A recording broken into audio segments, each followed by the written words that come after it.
Transport. A lifeline in later life. Making transport in Norfolk and Waveney more age-friendly. 1. Introduction. The Norfolk and Waveney Later Life Provider Network, LLPN, is made up of organizations that deliver services, expertise, or support to people aged 50+ in Norfolk and Waveney. It includes representatives from the voluntary sector, academics, and business. The network aims to promote the needs and experiences of later life, using its expertise and the views and experiences of older people to help shape and design local services that enable healthy aging.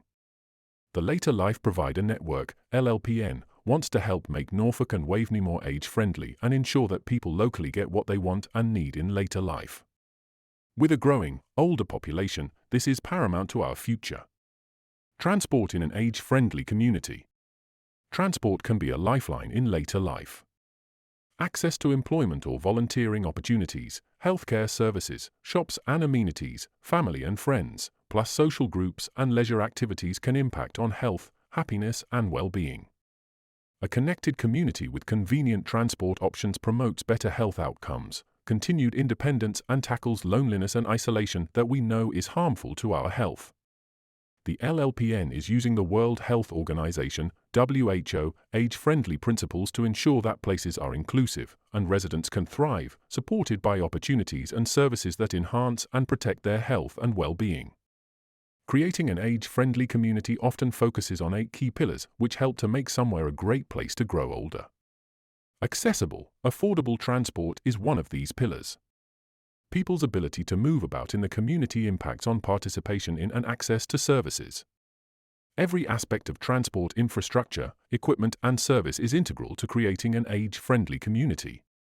Seeking views on local transport from over 50s and reviewing existing examples of best practice has allowed us to make recommendations for investment and improvements locally. These will help to make Norfolk and Waveney age-friendly and a better place to grow older. Methodology. The report aims to assess what can be done to make transport in Norfolk and Waveney more age-friendly, pulling together existing literature, examples of best practice, and feedback on people's lived experiences. Our survey, aimed at over 50s in Norfolk and Waveney, explored attitudes to transport. The questions assessed transport use among this age group, what it enables, likes and dislikes, access, and barriers to its use. The survey ran from November 15 to December 15, 2023, and was distributed by member organizations of the LLPN. Both online and print versions were available. Some targeted social media advertising was employed to reach a wider audience. The survey was also covered in local media. An article was placed in the Eastern Daily Press, and a program on BBC Radio Norfolk highlighted the survey throughout the morning show, plus requested listeners send in their own experiences with transport locally. Quotes included in the report are primarily from the survey responses, but some may be from listeners to BBC Radio Norfolk or taken from comments posted on social media. Responses to the survey were gathered in late December 2023 and early January 2024 and were analysed, with key issues drawn out for this report. The full survey and responses can be found in Appendix 1. 2. Executive Summary. Transport is an enabler, helping people remain independent, healthy, active, and connected, particularly in later life. It's a key pillar of an age-friendly society. In Norfolk and Waveney, we need to review progress in terms of transport provision for older people, using the age-friendly checklist as a guide. Ensuring people can get around easily should be viewed as an essential part of enabling a healthy population, not a luxury or optional extra. We need to create and connect more social transport with a county infrastructure, but local delivery in different areas, fitting with the local integrated care systems work on place boards. Many older people feel lonely and isolated, and tackling that should also be a priority. Older people need to be considered and included at planning stage, so when new assets are built, like large housing complexes or health services, transport arrangements work for everyone. The basics need to be right, for example, seating and bus shelters, cleanliness, driver training, and organizational culture. Where possible, we need to become more active in later life and encourage active travel by providing safe spaces to walk, wheel, and cycle. We also need to do better when it comes to attitudes towards older people, as casual ageism is common, damaging, and holding us back. Transport is not just about getting from A to B, and it should matter to everyone. We're all aging, and all of us want to thrive in later life. Investment in transport is also an investment in health, connection, and happiness. We had 748 responses with a spread across the age ranges. 33% with disability or mobility issues. We found around a third of the cohort had disability or mobility issues. 49% are car drivers or passengers. Most people got around by car, with walking and buses second and third most popular choices. Attitudes towards public transport. General satisfaction with public transport was mixed, with 37% stating they were very satisfied or satisfied, 31% very dissatisfied or dissatisfied, and 31% saying they were neither. Buses. 60% of people said buses were available near them, but just 31% of respondents felt that buses were frequent. Community transport. Most people didn't feel that community transport was an option, with just 14% of respondents believing that community transport was available near them. Trains. 32% of respondents said they had a train service near them, but less than 10% of people overall felt that train services were affordable. When asked what people liked about public transport in Norfolk, some people were happy, feeling that they had services nearby which were convenient, frequent, and reliable.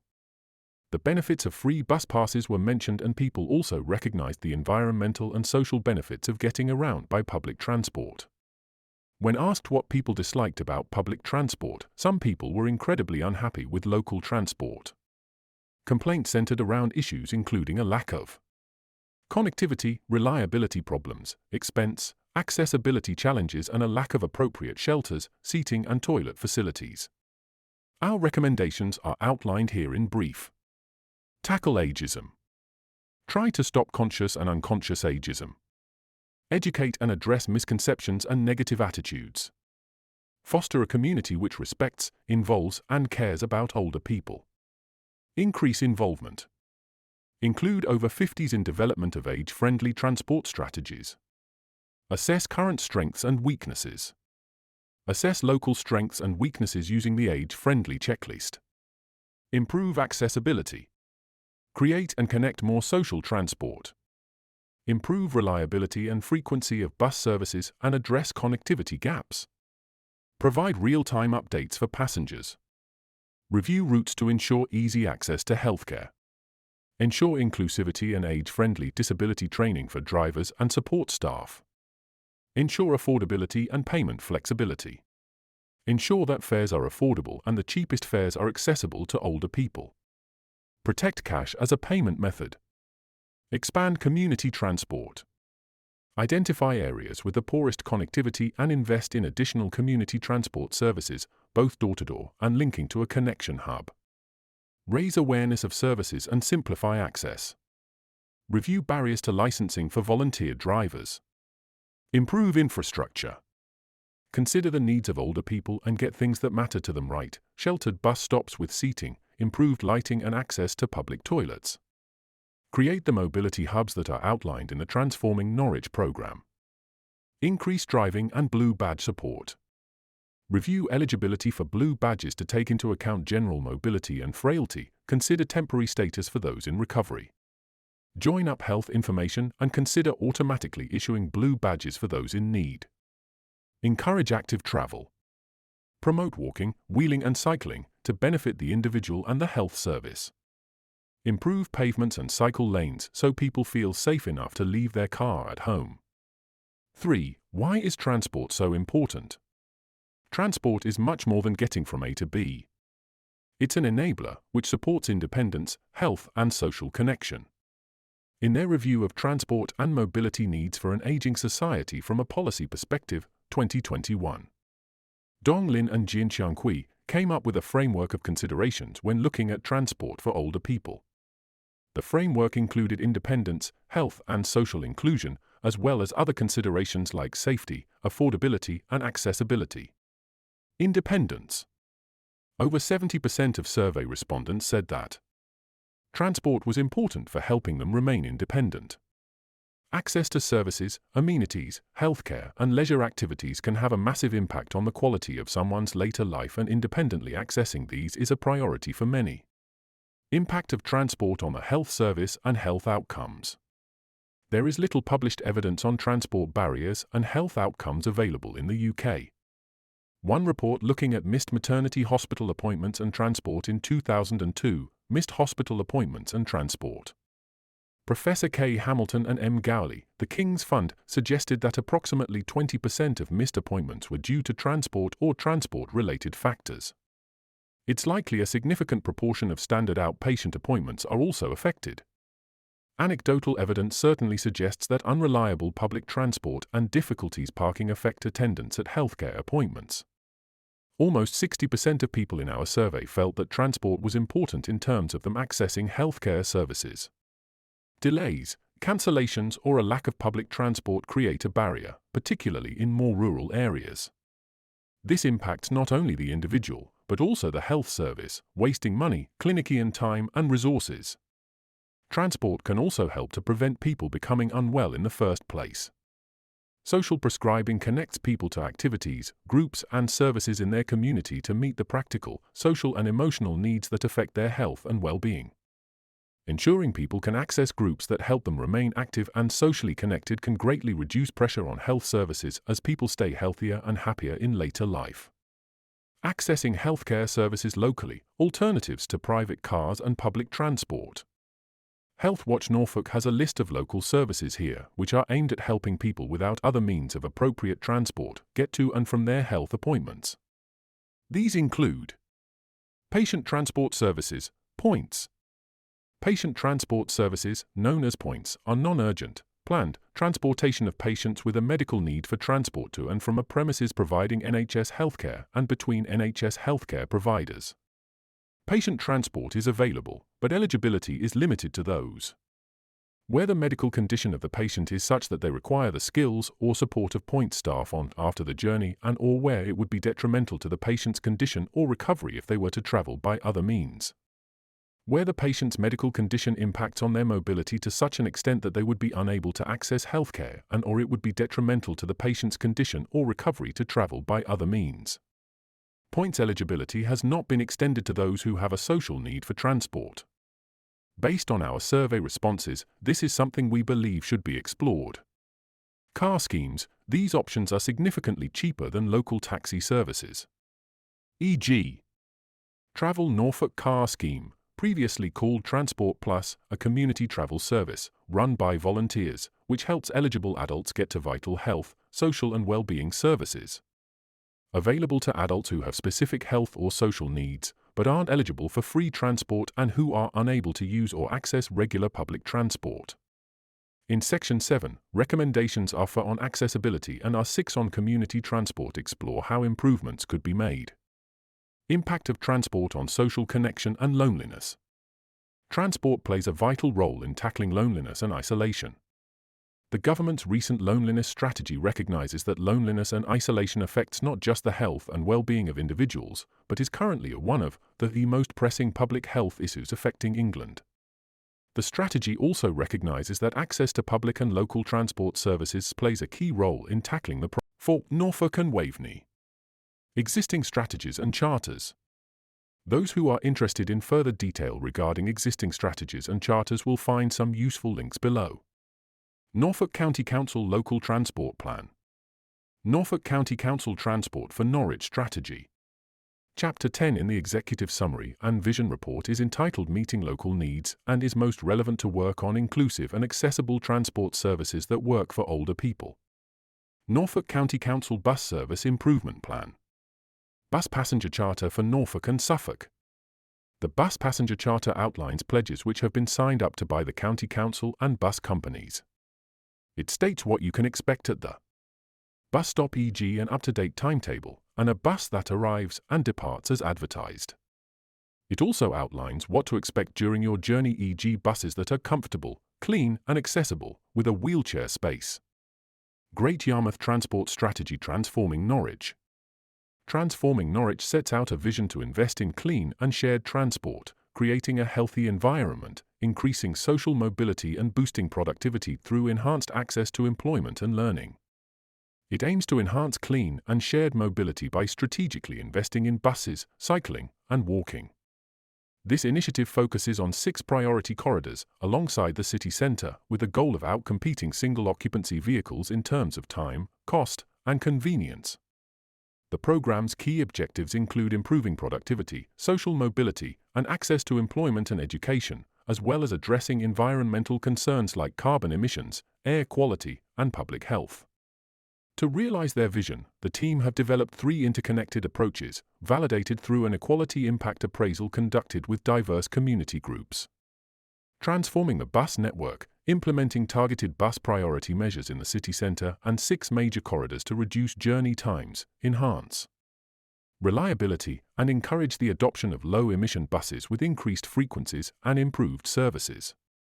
Transforming the city centre, focusing on the city centre as a hub for retail, businesses, and education, create an environment that supports a more efficient bus network and encourages shared and active travel modes. This involves a transformation in the look and feel of the city centre, making it clean, welcoming, and accessible to all. NB access to health services should also be a key consideration here. Transforming the passenger experience, prioritizing ease of access and smooth interchange between various transport modes, they plan to establish mobility hubs throughout the city. These hubs will facilitate access to shared mobility services, such as buses, trains, car club vehicles, and hire bikes. Designed for convenience and comfort, these hubs will accommodate pedestrians and cyclists, ensuring a secure and well-informed experience for passengers, including those with limited mobility. The aim is a future of shared and clean mobility. Relevant statistics on transport are available from the Department for Transport's interactive dashboard, Norfolk Insight, and the Department for Transport's Norfolk Web link. 5. Key reports and best practice. 5.1. Who essential features of age-friendly communities. There is a range of examples of best practice to learn from, both at home and abroad. Background. Accessible and affordable public transport is key to ensuring an area's older population is able to age actively and remain engaged with their community, with access to health and social facilities. Driving conditions and parking facilities in a city should also keep older drivers in mind. Accessible, affordable, and safe public transport. Older people should ideally be able to navigate their local transport systems with ease. Apart from the affordability of transport services, residents' perceived safety of public transport services would affect their willingness to use them. Transport services should cater to people with a range of mobility needs. In addition, helpful drivers and station staff sensitive to older people's needs would be able to better assist older commuters. Finally, information on safe, age-friendly, and affordable transport services must be made available to older people to facilitate their usage. Age-friendly driving conditions and parking facilities. Driving can be an essential transportation option for older people, particularly in suburban and more remote residential areas. Heavy traffic, poor road conditions, inadequate street lighting, and poorly positioned signage are some barriers to city driving. Maintaining confidence as drivers age is also important in ensuring a safe driving experience for all. Parking bays close to buildings and drop-off and pick-up bays are welcomed by older people too. Some key reports and initiatives have been summarized throughout. View the full report. WHO Essential Features of Age-Friendly Cities. Checklist of recommendations. This checklist of essential age-friendly features is based on the results of the WHO Global Age-Friendly Project consultation in 33 locations in 22 countries. The checklist is a tool for self-assessment and a map for charting progress. Public transportation costs are consistent, clearly displayed, and affordable. Public transportation is reliable and frequent, including at night and on weekends and holidays. All city areas and services are accessible by public transport, with good connections and well-marked routes and vehicles. Vehicles are clean, well-maintained, accessible, not overcrowded, and have priority seating that is respected. Specialized transportation is available for disabled people. Drivers stop at designated stops and beside the curb to facilitate boarding and wait for passengers to be seated before driving off. Transport stops and stations are conveniently located, accessible, safe, clean, well-lit and well-marked, with adequate seating and shelter. Complete and accessible information is provided to users about routes, schedules, and special needs facilities. A voluntary transport service is available where public transportation is too limited. Taxis are accessible and affordable, and drivers are courteous and helpful. Roads are well maintained, with covered drains and good lighting. Traffic flow is well regulated. Roadways are free of obstructions that block drivers' vision. Traffic signs and intersections are visible and well placed. Driver education and refresher courses are promoted for all drivers. Parking and drop-off areas are safe, sufficient in number, and conveniently located. Priority parking and drop-off spots for people with special needs are available and respected. For the checklist to be effective, older people must be involved as full partners. In assessing strengths and deficiencies, older people will describe how the checklist of features matches their own experience of a location's positive characteristics and barriers. They should play a role in suggesting changes and in implementing and monitoring improvements. 5.2 SUS-Trans Disabled Citizens Inquiry. The Disabled Citizens Inquiry was designed to give disabled people, using a pan-impairment approach, a voice in making walking and wheeling more inclusive. The solutions suggested within the report were developed by 43 disabled people through citizens' workshops, before being tested through an independent representative survey of 1,183 disabled people across the UK. Transport accessibility gap. Disabled people take 38% fewer trips across all modes of transport than non-disabled people. This pattern is similar for walking and wheeling. In England, disabled people take 30% fewer walking trips than non-disabled people. This is known as the transport accessibility gap. Addressing the transport accessibility gap for disabled people in the UK would deliver benefits in the region of £72.4 billion per annum to the UK economy, including for local businesses. 41% of disabled people in the UK said they often experience problems reaching their destination due to the accessibility of the environment around them on a typical walk, dotting, or wheeling journey. This increased to 55% for those with mobility impairments or learning disabilities, 58% of deaf or hard of hearing people, and 64% for blind or visually impaired people. 72% of UK disabled people say governments across the UK should do more to help people to walk or wheel more. Solutions developed by disabled people. Ensure disabled people inform walking and wheeling policy and practice. Create long-term dedicated pavement funding to maintain and improve pavements. Stop pavement parking and manage pavement clutter. Improve walking and wheeling crossing points across roads and cycle paths. Make wayfinding and journey planning tools work for disabled people. Ensure disabled people have a choice to live within walking or wheeling distance of services and amenities. Improve access to mobility aids. Improve off-road routes. Improve the integration of walking and wheeling with public transport. Making transport accessible for those with complex needs is vital so everyone is easily able to access amenities. It supports people who are disabled, those who have long-term conditions, but also those who may have short-term health issues, for example, a broken leg. Transport should be as inclusive as possible. 5.3 Aging Better, Inclusive Transport Research.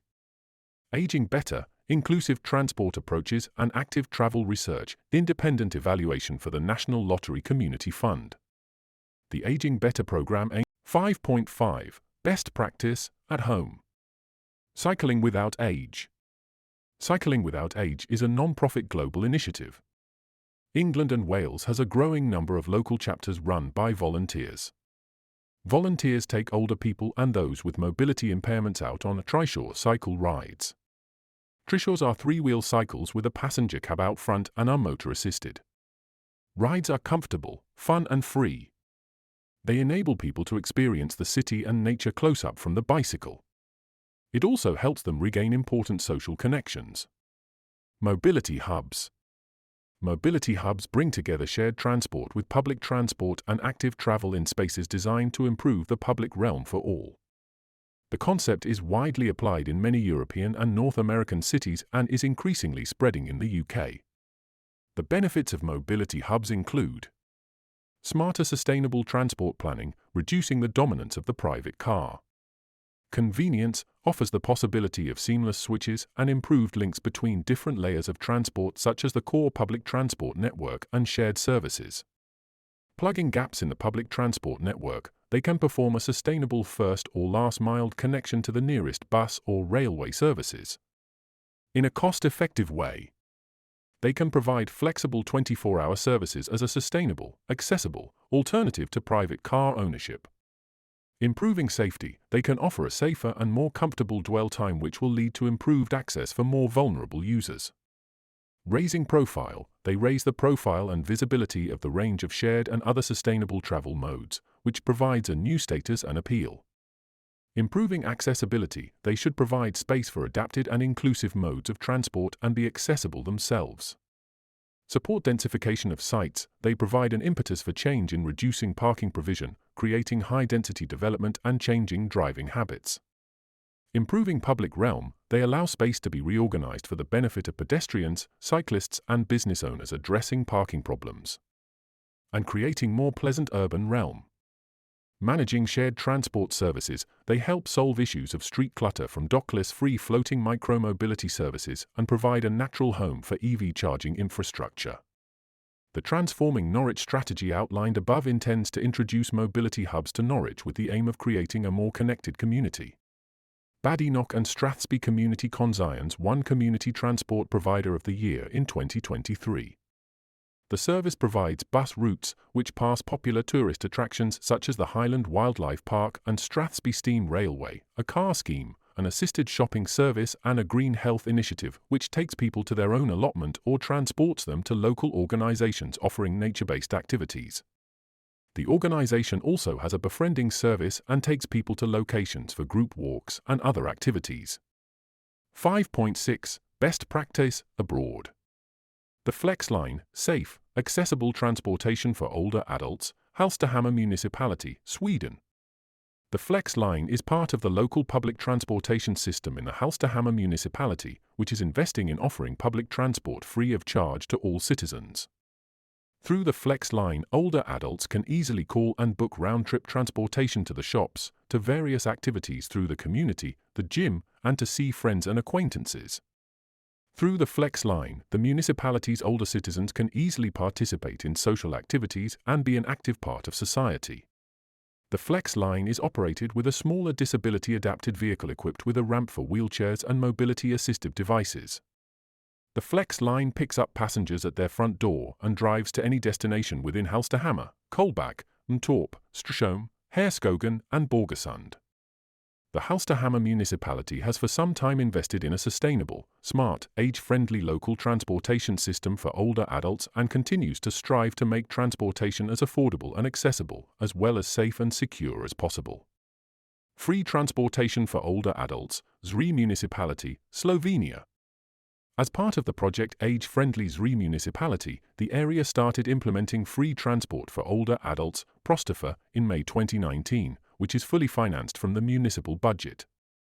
The primary users of Prostifa are older citizens who need transportation to medical care, public institutions, shopping centers, etc.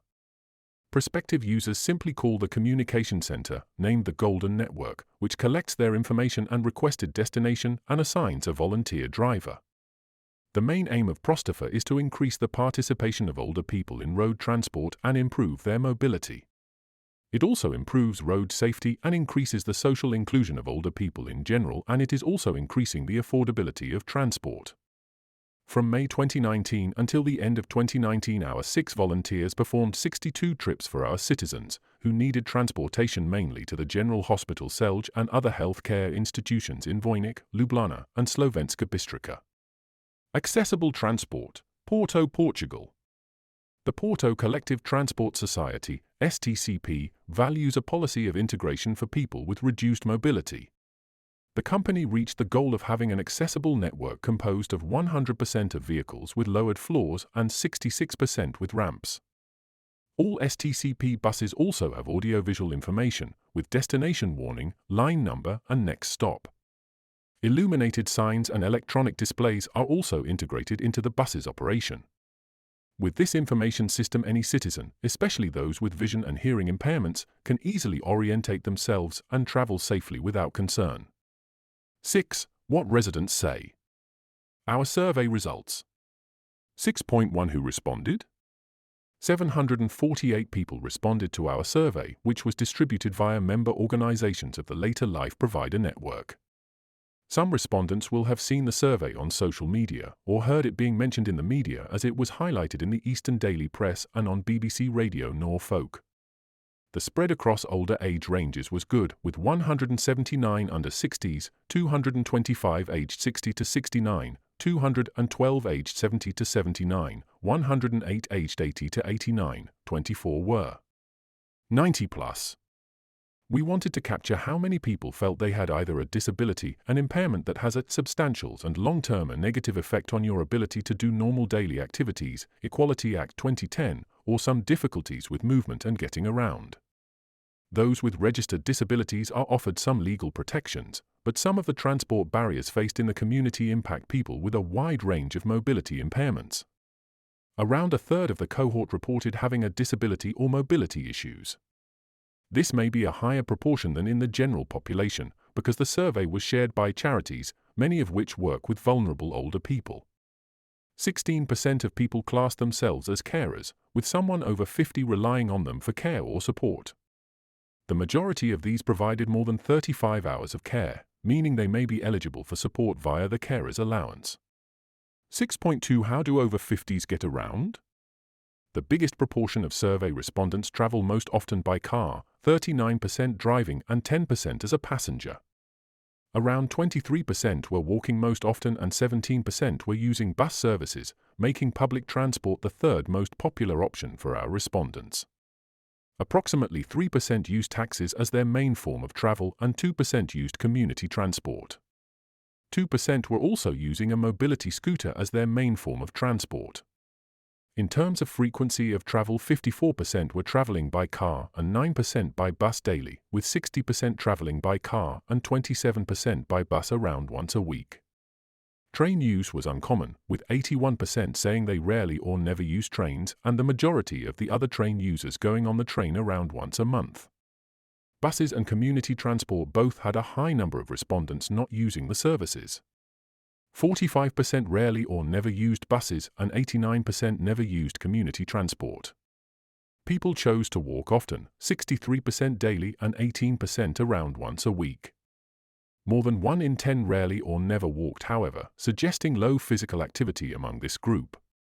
This may be due to ill health or frailty, but it's possible that some of this cohort could be persuaded towards active travel more often with services like social prescribing or health coaching, which offer support to build strength and confidence.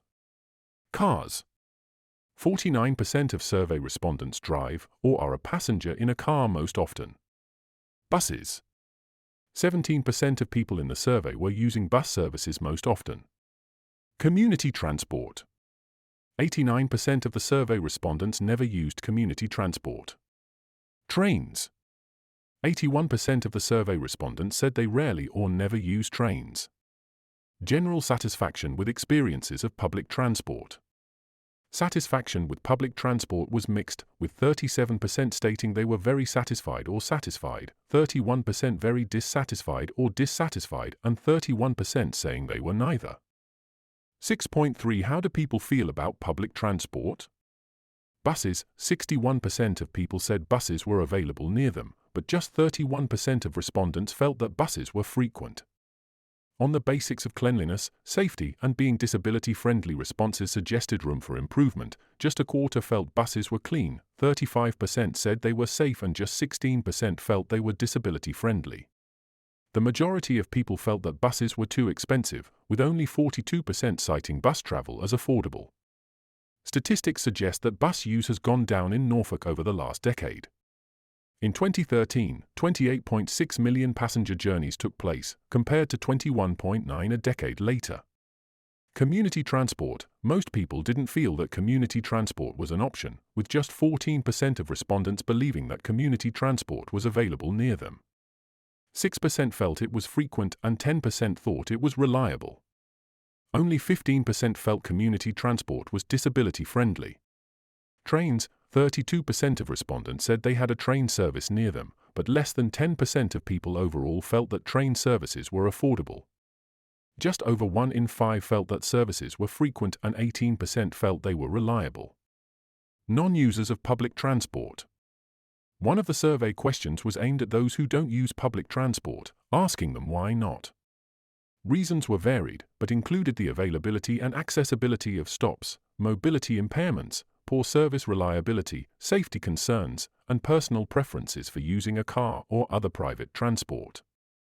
Some individuals had specific health conditions, such as Parkinson's or difficulty walking, which made public transport less suitable.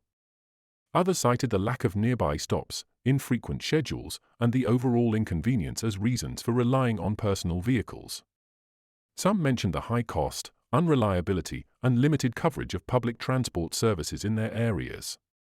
Overall, individual circumstances, preferences, and the perceived limitations of public transport contributed to some people not using it across Norfolk and Waveney. Norfolk Insight gathered data on journey times by car and public transport walking. Their research showed that on average, traveling by public transport in Norfolk took double the time than if someone was doing the same journeys by car. Minimum journey time 12.9 minutes to 8 key services by car. Minimum journey time 25.4 minutes to 8 key services by public transport. 6 point for the good. What do you like about public transport in your area? In response to this open question, opinions and experiences were varied, but key themes were proximity and convenience. Bus stops were often mentioned as being close to home, making public transport accessible. Convenience was highlighted, especially for those living near the city centre or main routes. Frequency and reliability. Frequency of services was praised when it was consistent, and some respondents felt they had a reliable service near them. Cost and affordability. There were some positive comments about the affordability of bus fares, especially when it was £2. Free bus passes were mentioned on a number of occasions and were really appreciated by those who were eligible. Positive driver interactions. Some positive experiences with bus drivers were noted, with mentions of friendliness and helpfulness. Environmental considerations. Some respondents acknowledged the environmental benefits of using public transport. Social benefits. Comments were made around getting people out, improving self-esteem, and one person commented on the social side of travel and knowing all the regulars. Respondents said, "It's reliable and convenient. It's close. It gets us to the city centre. It's regular and we would be lost without it. We know what exact time it arrives. The £2 fare has been great. It gives me an option of sightseeing in the summer along the coast. Park and ride for Norwich brilliant. We have given up driving into Norwich. There is a regular frequent bus service to the hospital within 15 minutes walk. It's cheap and good for my self-esteem. Excellent bus service. Good app available so that I know where the bus is. £2 max fare is brilliant. They provide a really good service for lots of elderly people who cannot drive. I can travel where I want to after 9.30. It's really lovely when the weather is good to go to Great Yarmouth and the buses are very frequent. I know the regulars. It's like a group of friends and it's something to look forward to. Local trains are great for trips, e.g. to seaside or the countryside. Buses are clean and I feel safe. The drivers are so friendly, helpful and polite. Gets me out and about to numerous places as hate being confined to 4 walls. I can travel for free. 6.5 The bad. What do you dislike about public transport in your area? Those with complaints about local public transport often agreed on the issues that they disliked about public transport. Key issues raised were reliability issues, buses not turning up on time or at all, last-minute cancellations and disruptions, and unreliable services affecting punctuality. Services that were infrequent or had limited hours. Buses were often mentioned as limited or not frequent enough, leading to long waits. There was a lack of later night options, with services often stopping too early in the evening, and some areas have no evening or weekend services. Accessibility challenges. A number of people stated the lack of facilities at bus stops, shelters, seating and lighting for example. Limited availability of disability spaces on board, and that using buses could be difficult for those with mobility issues. Route inefficiencies. Some respondents complained about inconvenient routes, requiring transfers, or circuits and detours causing longer travel times. There is limited connectivity between areas. Cost and fare issues. Some felt that public transport was expensive, lacked value for money, and some issues with payment methods were identified, e.g. cash not accepted. Complaints about service quality. There were a range of complaints about the service quality, from dirty and uncomfortable buses and rude or unhelpful drivers to a lack of information at stops and inadequate seating. Some highlighted that bus seats were hard, uncomfortable and slippy. Geographic limitations. Those living in rural areas outlined a limited service, or no service at all, plus challenges reaching specific destinations. Communication and information issues. Respondents cited a lack of real-time information at bus stops, and some had difficulty understanding routes and timetables. Respondents said, "I would not rely on a bus if I had an appointment to get to, as I would be too concerned that they would not get me there on time. There's only one bus every day to travel into the city. There is no railway and the buses are unreliable, infrequent and stop running early evening. I couldn't work late or go to the theatre and get home by public transport. Expensive, overcrowded, unreliable.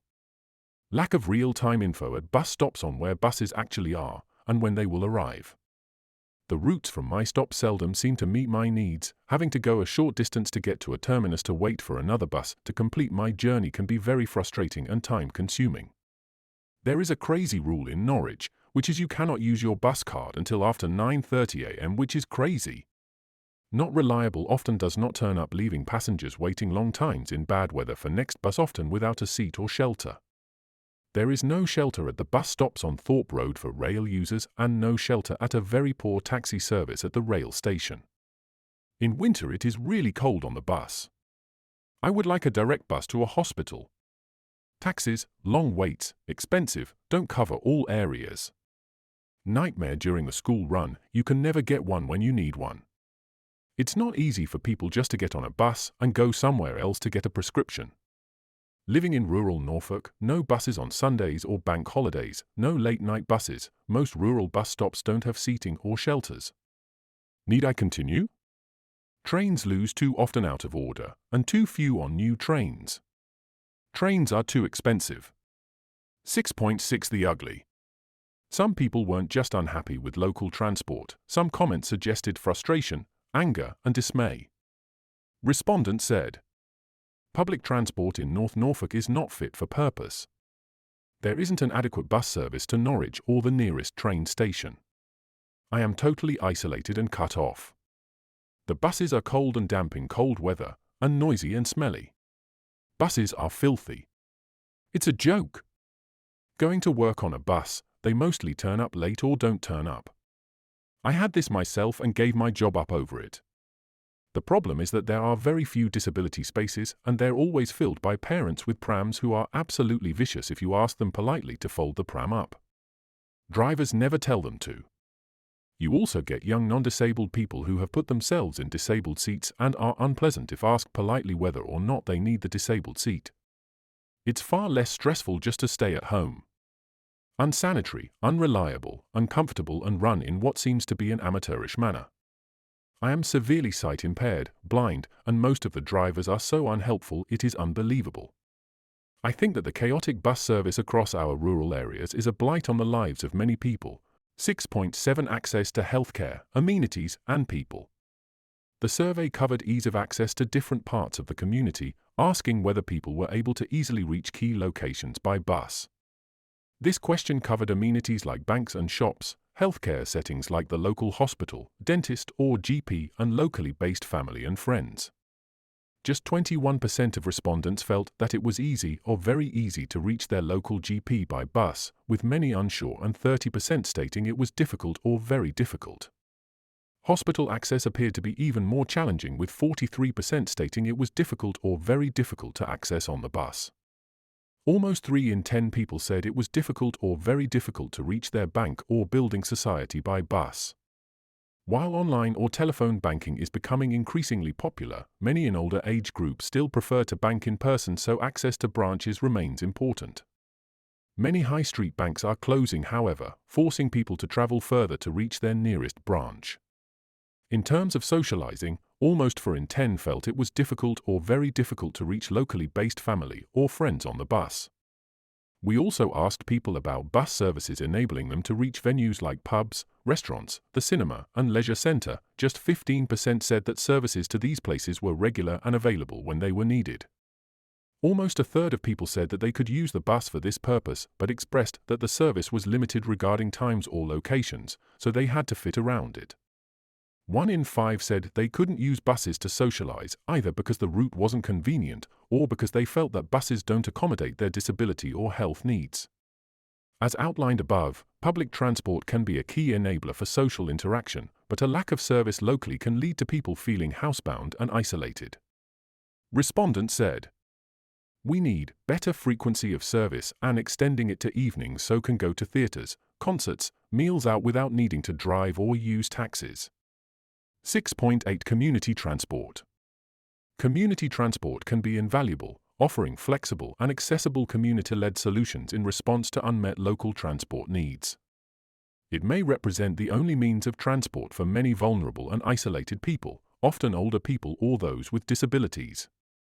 It can enable people to remain independent, participating in their communities and accessing vital services. Typical services include voluntary car schemes, community bus services, school transport, hospital transport, dial-a-ride, wheels to work and group hire services. Most are demand responsive, taking people from door to door, but a growing number are scheduled services along fixed routes where conventional bus services aren't available. An alternative would be a service which connected people from rural areas and transported them to a primary bus route or mobility hub which they could use to finish their journey. There are several services providing community transport within Norfolk and Waveney, including Norwich Door-to-Door. West Norfolk Community Transport Project includes Dial-A-Bus, Pick Me Up, and Go to Town. BACT Community Transport, with East Suffolk, Centre 81, Great Yarmouth, and North Norfolk Community Transport. Some areas may also benefit from the Travel Norfolk Community Car Scheme, which helps eligible adults get to vital health, social and well-being services with a seamless door-to-door experience. Awareness. Norfolk County Council have a page on their website which allows people to identify which transport services operate in each area. This is a useful resource, but with a range of separate options available locally. Different eligibility criteria and operating hours. It's possible that some people may find it confusing or overwhelming trying to assess the right option for them. A small number of people responding to our survey, 14, use community transport as their main method of travel. General awareness of the options available seemed low. When asked about community transport, approximately 2/3 of respondents weren't aware of the options in their area or didn't know whether options existed or not. If community transport served your area and went to places you visit, would you consider using it? A list of Norfolk-based community transport services can be found on the Age Space website.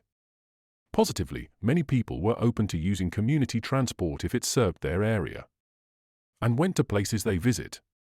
46% said they'd consider using it in these circumstances, and an additional 31% were unsure. Only 19% said they wouldn't consider using it at this time. Respondents said, extend funding and staffing of existing Norwich door-to-door mobility service. I would like to see community dial-up at a reasonable price to doctors, hospitals and shops.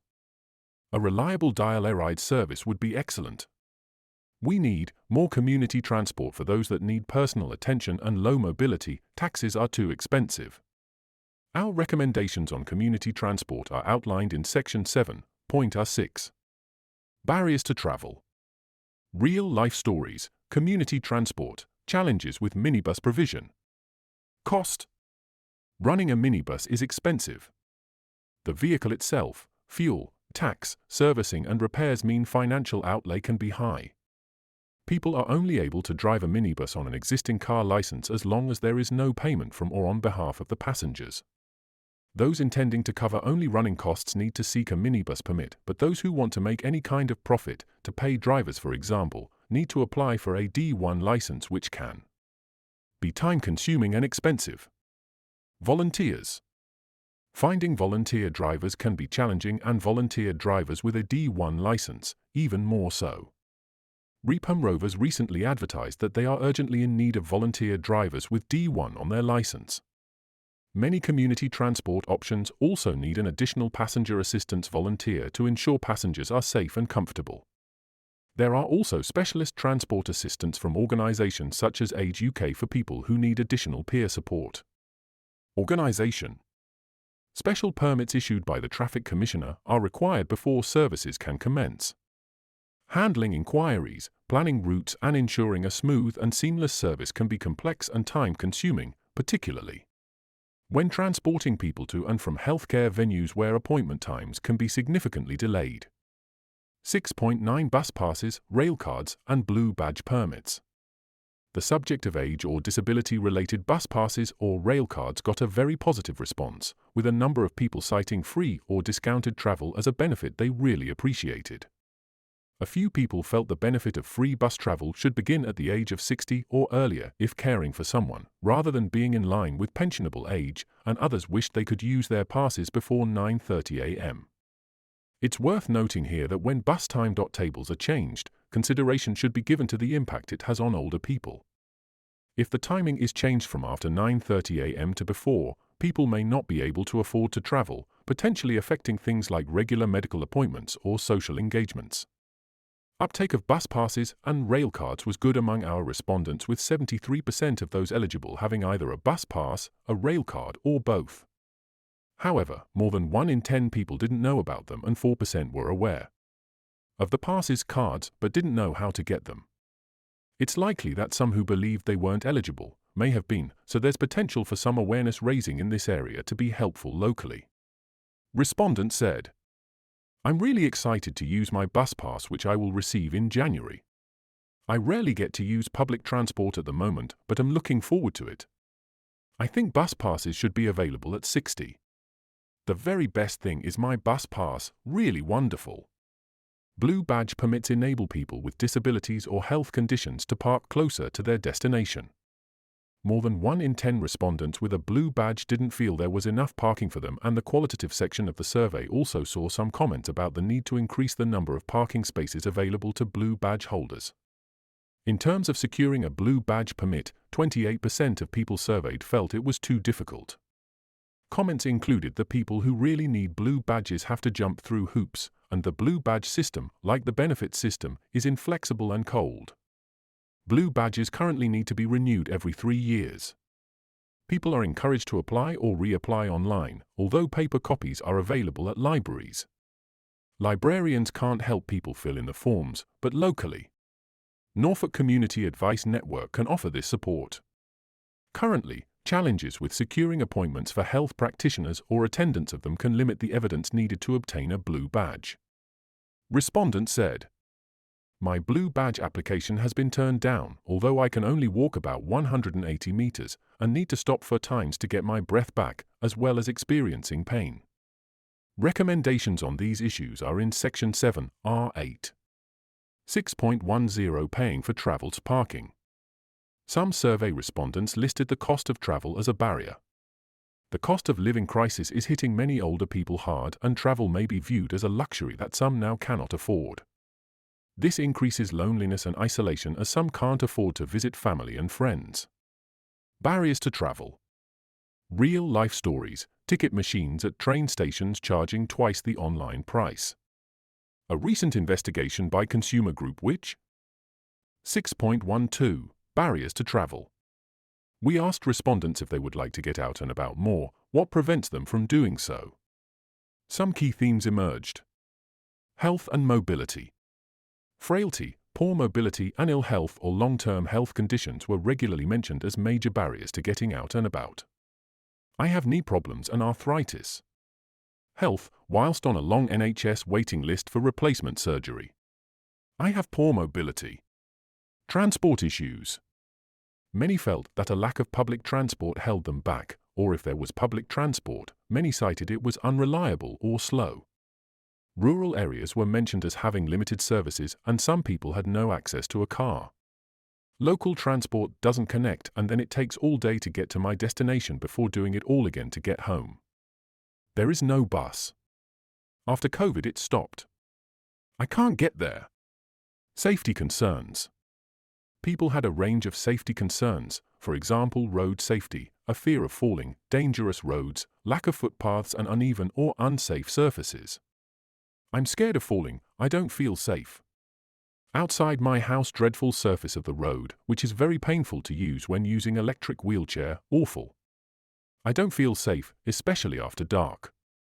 Uneven, unsafe surfaces, I have mobility issues and vertigo sensations. Financial constraints. Some felt that travel was too expensive, whether traveling by car and parking, or taking taxis, buses, or trains. Availability of public transport stops me getting out and about, as taxis are too expensive. It cost me £55 to get to hospital and home again, as I was not eligible for hospital transport. Money, cost of things is so much I can't afford to go out as often as I used to. As an unpaid carer, I get £300 a month. I just can't afford to use public transport regularly. Access to bus shelters and public toilets. Some people expressed that they needed bus stops to have shelters with seating. For others, availability of public toilets was a consideration. I think all bus stops should have shelter and something to sit on. Don't like waiting at side of the road with no shelter. I have a stoma, so feel limited for how long I can be out and if toilets are nearby. I need the ability to access clean, safe public toilets. Real life stories, a lack of pavements, GP surgery difficult to reach on foot. Repham GP surgery is an example of a health center where access could be better for those traveling on foot. In one direction, there are pavements available, but in the other direction the pavement stops just outside the surgery. People wanting to travel that way would have to go by car, take the long way round, or walk on the road or verges. When future health venues are planned, active travel should be considered, with locations chosen so that people are able to walk, wheel or scoot there. Ideally, they should also be on a bus route, so those without access to a car have no issues accessing services. In this case, Repham's GP is not on a regular bus route. Barriers to travel. Real-life stories, mobility scooter permits. A survey respondent highlighted the issue of permits being required to use mobility scooters on buses. I was on holiday in Norfolk and tried to use the bus, but was told I needed a permit for my mobility scooter. The bus company does have this on the website, but it is difficult to find. I could only gain a permit on the first Friday of every month. This ruled out the service for me. If I had been using a wheelchair, then I would not have needed a permit. This feels like discrimination. I was left beside the road and I was very upset. Norfolk County Council's website states, not all mobility scooters are permitted to access buses. It varies by operator and depends on the size and type of scooter. To get a permit, you will need to contact your local bus operator before you travel. The Confederation of Passenger Transport, CAPTIN, in its code for the use and acceptance of mobility scooters states, there is no legal requirement to carry mobility scooters, which are carried at each operator's individual discretion. All users of mobility scooters who are prospective passengers must obtain prior approval of operators and obtain a standard permit for travel prior to their scooter being carried on any bus. Mobility scooter users must be assessed and receive on-bus training from the operator before traveling on the bus for the first time.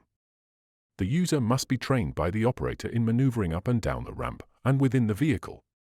Only once the operator is satisfied that the user can perform these tasks safely and in a reasonable period of time should this permit to travel be issued to the user. While some bus companies have signed up to the CAPTIN code, meaning they should accept permits issued by other operators using the same code, others have not. Those using mobility scooters still face potentially needing a number of permits to travel in different areas, or not being permitted to travel at all. Regulations like these are impractical and provide a barrier to travel for disabled people who may already face difficulties getting out and about. It can lead to people feeling like an inconvenience and can potentially affect independence and increase isolation. Improving accessibility recommendations are outlined in Section 7, R4. 6.13 What would improve transport for older people? When asked this open-ended question, respondents had a range of suggestions including public transport accessibility, increase the number of buses and bus stops, improve reliability and frequency of bus services, improve public transport services in rural areas, Ensure buses are wheelchair, scooter and walker-friendly. Provide direct routes to hospitals, shop-ping areas, and tourist attractions. Parking and blue badges. Increase availability of accessible parking spaces. Simplify the process for obtaining blue badges. Implement designated parking for carers near hospitals. Timetables and information. Ensure accurate and up-to-date bus and train timetables. Provide real-time updates at bus stops. Cost and affordability. Lower the cost of public transport. Provide discounted or free transport for over 60s. Community transport. Expand community transport services for those with limited mobility. Offer door-to-door services. Simplify the process for accessing community transport. Infrastructure and safety. Improve lighting around car parks and bus stops. Make infrastructure changes considering the needs of older people, such as sheltered bus stops and seating. Active travel. Improve safety of pavements and cycle lanes. Ensure healthcare settings, shopping centers, etc. have adequate walking routes to encourage active travel. Tackling ageism. Encouraging respect and understanding towards older people. Challenging negative attitudes towards older drivers. Many people overestimate the risks of older people driving.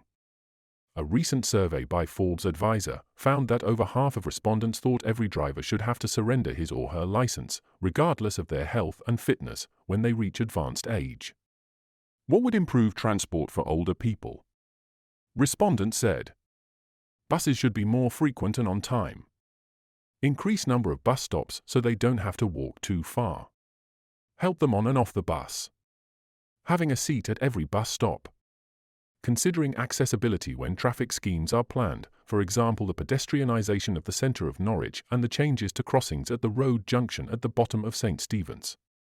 A lack of understanding of the distances older people can walk, for example the suggestion that the bus stops on the city side of Newmarket Road of the Coleman Road roundabout should be removed.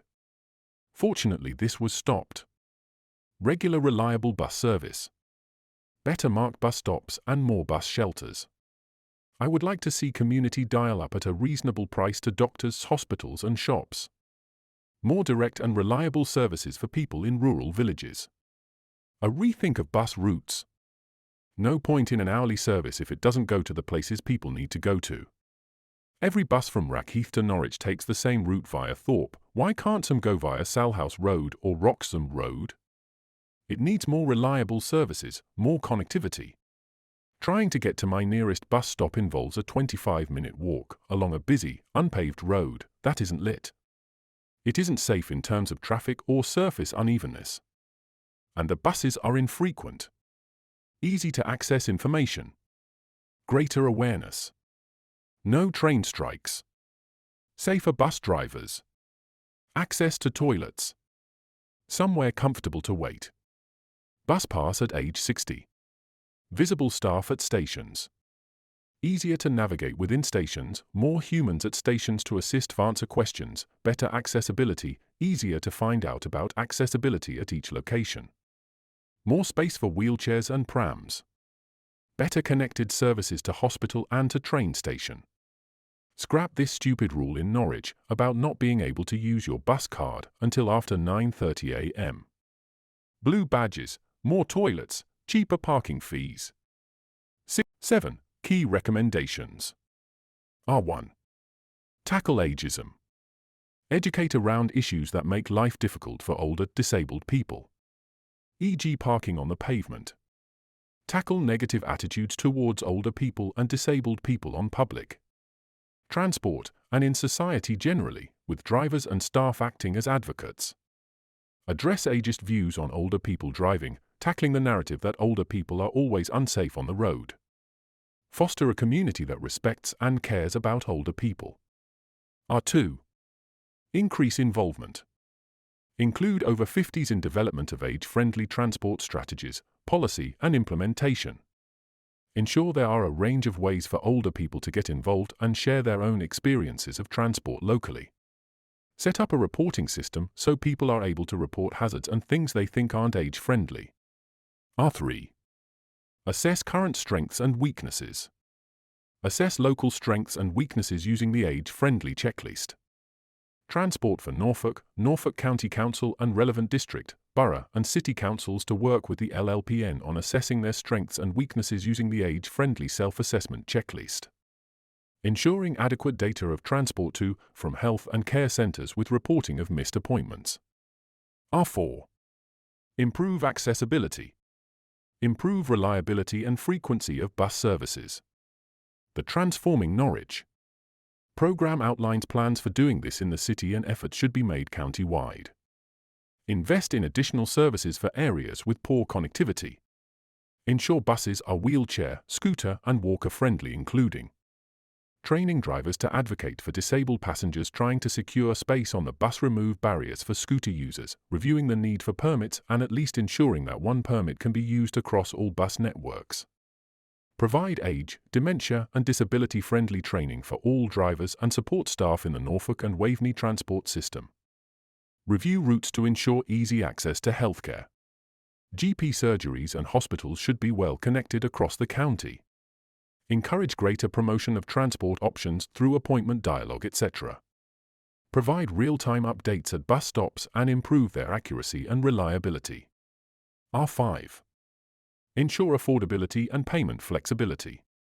Ensure that the cheapest rail fares are available and clearly highlighted at station ticket machines. Lobby government to keep the existing £2 single bus fare when it is reviewed in 2024. Protect cash as a payment option for those who don't want to use contactless or app payments. R6. Expand community transport. Identify areas with the poorest connectivity and invest in additional community transport services, both door-to-door and linking to a connection hub. Simplify the process for accessing community transport with a single phone line booking system which can be widely advertised. Launch a targeted campaign so people are aware of their community transport options and uptake is increased. Explore demand feasibility for community transport linked with each GP surgery to shuttle people to appointments and support social prescribing, helping people access groups and clubs which support health and well-being. Similar approach to high-use areas of the city, towns or connection hubs, i.e. Castle Meadow to the hospital at all. Review cost and difficulty of licensing for volunteers who want to drive community transport. R7. Improve infrastructure. Undertake an age-friendly assessment on infrastructure and invest in implementation. Consider the needs of older people, such as sheltered bus stops with seating, improved lighting and access to public toilets. Create the mobility hubs that are outlined in the Transforming Norwich program. These are key places where people can access shared mobility services, buses, trains, car club vehicles and hire bikes. These will be designed so that people feel comfortable, secure and well-informed whilst waiting for services to arrive or navigating between them. Consider availability of public toilets and invest in a network of clean, accessible facilities near main transport hubs. Where investment isn't possible, consider the feasibility of a community toilet scheme where local businesses like pubs, restaurants and shops work with councils to make more clean, safe and accessible toilets available to the public. R8. Increase driving and blue badge support. Increase availability of accessible parking spaces. Greater consideration of general mobility and frailty rather than just ability to walk. For example, being unable to access, leave a vehicle without space to. Open doors fully. Acknowledgement of couples or carers where there is a sole driver, but passenger may have a disability. Reducing the need for separate application where health care have information on a person's health status, condition, impact and longer-term improvement or decline. Car parks could consider older or frailer spaces, alongside accessible and parent and child spaces. Data tracking of disability space parking and usage. Consideration of a temporary status to support people during an unplanned health episode or during treatment. Explore feasibility of GPS and other health professionals providing summary reports of patients' conditions, scan results and other evidence in support of blue badge applications free of charge. The cost of evidence letters might be a barrier for some. R9. Encourage active travel. Promote walking and cycling to encourage more active travel, benefiting the individual and the local health service.